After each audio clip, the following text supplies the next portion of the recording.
Olá, estudantes, tudo bem? Boa tarde. Como que vocês estão? Estão felizes, alegres, contentes ou estão ansiosos com as provas de final do ano? Bom, tenha calma porque hoje nós vamos falar de um assunto muito importante, que é o assunto das algas. As algas são importantes para as provas, mas também é um conhecimento importante para a vida, porque você, por exemplo, ao analisar essas manchas de petróleo que estão aparecendo aí no Nordeste, vai conseguir perceber que existem seres tão prejudicados quanto as tartarugas, as aves e os próprios seres humanos, tá bom? Que são as algas e os outros peixes. Bom, vamos lá. O que são algas? Algas são seres aquáticos, então seres que vivem onde tem água tem alga e vice-versa. São seres fotossintetizantes, então são produtores importantes do ambiente aquático, portanto responsáveis pela produção de oxigênio do planeta e pela glicose, que serve de alimento para eles e para outros seres vivos. Então elas formam a base da cadeia alimentar dos sistemas aquáticos. Beleza? Só aí já justifica por que estudar, porque é muito importante ecologicamente. Bom, nós podemos dividir as algas em dois grandes grupos, as microalgas e as macroalgas, mas lembra que essa divisão não é taxonômica, tá? É uma divisão apenas didática. Taxonomicamente falando, nós podemos dividir as microalgas em três grupos, que são os principais, por isso que são estudados no ensino médio, que são as euglenas, os dinoflagelados e as diatomáceas.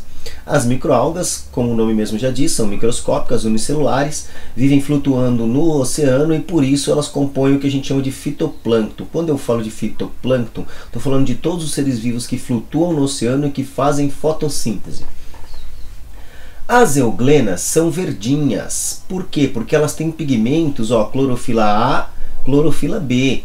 E veja que existe também clorofila A em outras algas, aliás, em todas as algas, porque provavelmente isso é uma característica que estava presente na primeira alguinha que surgiu lá há bilhões de anos, então é característica presente no ancestral que foi herdada pelas algas atuais.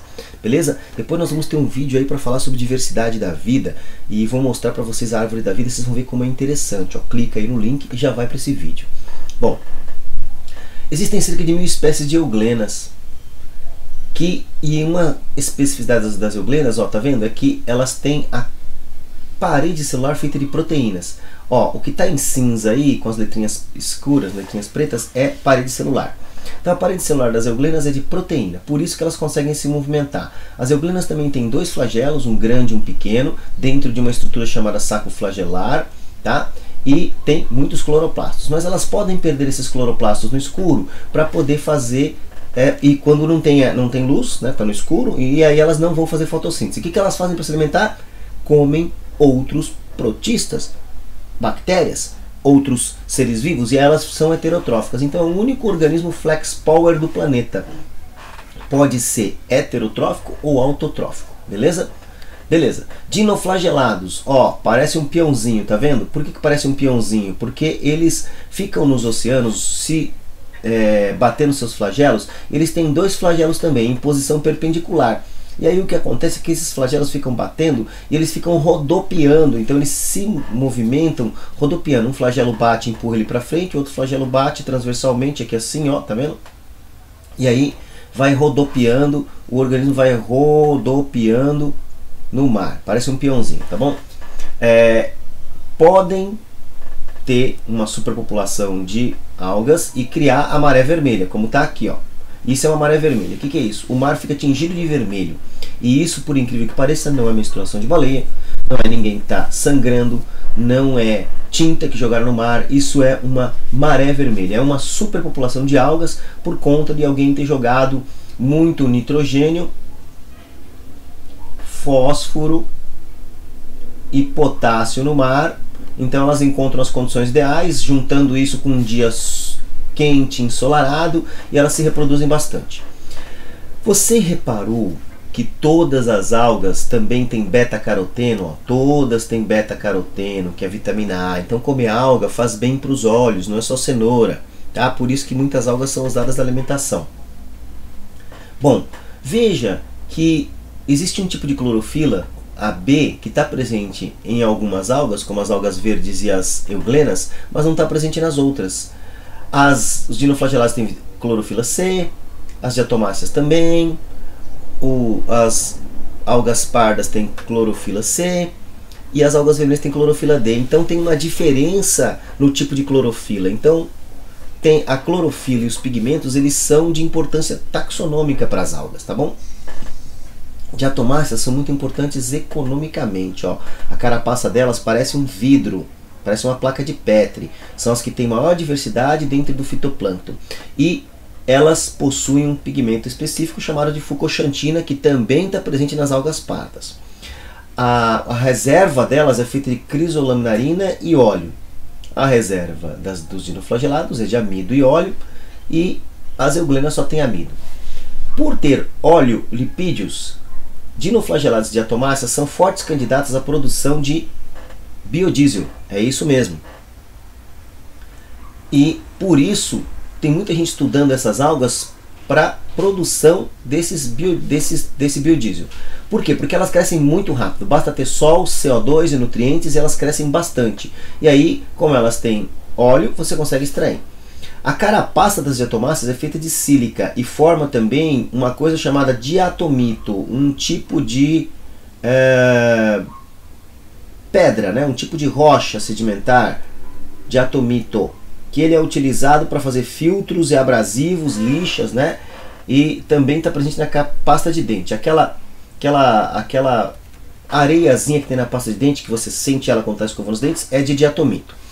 Outra coisa que o pessoal usa na pasta de dente são os carboidratos das outras algas, tá? Então, algas estão presentes em substâncias cremosas, principalmente cosméticos, shampoo, cremes, pasta de dente, sabonete líquido, etc. Olha uma coisa importante, as macroalgas, todas elas também têm clorofilas, a clorofila A e algumas outras clorofilas, e todas são macroscópicas. Ó, você vê na praia macroalga, você não vê microalga porque elas são microscópicas. Veja que as algas verdes compõem o grupo com maior diversidade taxonômica, 7.000 espécies. Depois vem as vermelhas e depois vem as pardas, tá? As microalgas têm uma coisa que as macroalgas não têm, ó, xantofilas. É um conjunto de pigmentos amarelos que só está presente nas microalgas, então é um marcador de microalga. As macroalgas não possuem esse pigmento.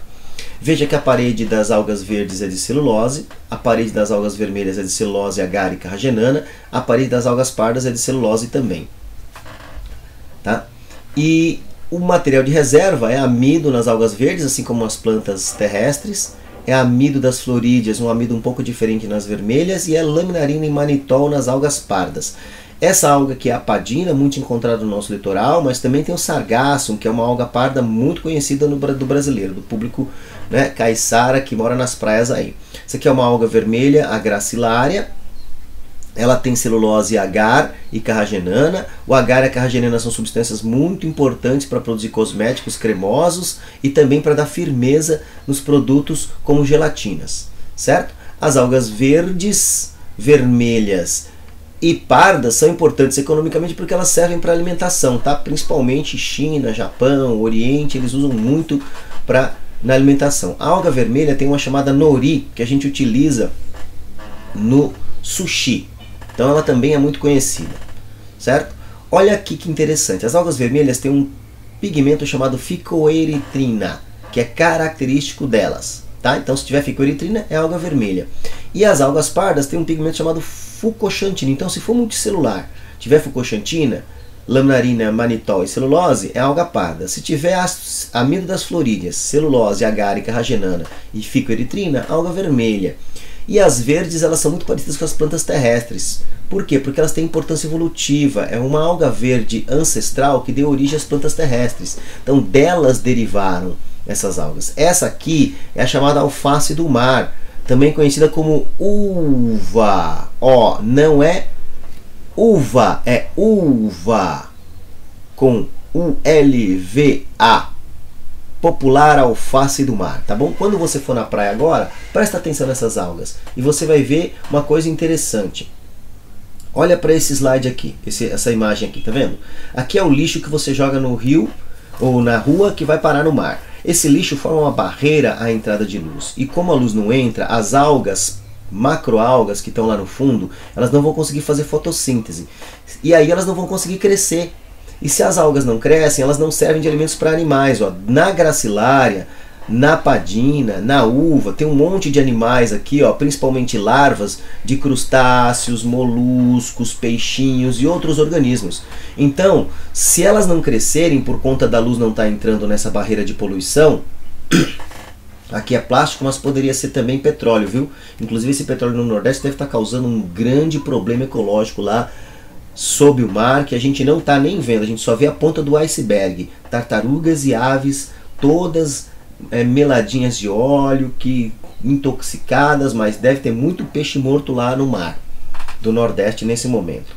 E isso é muito triste. Tá? Então, petróleo e lixo formam uma barreira, e isso prejudica toda a cadeia alimentar marinha. Tá? E isso acaba causando colapso dos ecossistemas. Tá bom? Bom, agora que você sabe tudo sobre algas, ou pelo menos se não tudo o básico sobre algas, você pode se inscrever no nosso canal, curtir, compartilhar, ficar feliz, porque agora você é uma pessoa mais inteligente, e até a nosso próximo encontro.